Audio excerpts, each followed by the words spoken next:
جوزي منعني اروح لامي، ولما هو راح لها كان خلاص فات الاوان، ومش قادره اسامحه لاني حاسه بالذنب وحاسه ان هو السبب في ده.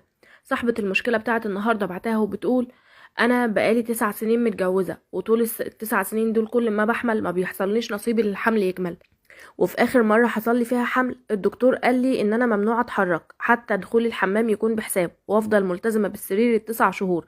اي حركة غلط ممكن اخسر الجنين وصعوبة الحمل بعد كده، او ممكن استحالته كمان. فالمهم ايه، انا امي ست وحيدة وست كبيرة في السن، ومفيش اي حد عندها لا بيرد عليها ولا بيروح لها ولا بيشوف لها طلباتها، كنت انا اللي بعمل كده. فجوزي منعني عنها خالص، وقال لي مسموح ان انت تكلميها في التليفون، غير كده لا هتروحي ولا هتيجي، لو عايزاني اروح اجيبها تعيش معانا هنا تيجي تعيش معانا وانا هخدمكم انتوا الاتنين. وقلت لامي وامي رفضت ان هي تيجي، وكنت بطمن عليها كل يوم بالتليفون. بس جيت في اخر فتره ولقيت ان انا كل ما اتصل بيها ما تردش، فبقيت اقول لجوزي عايزه اروح، يقول لي لا مش هتروحي.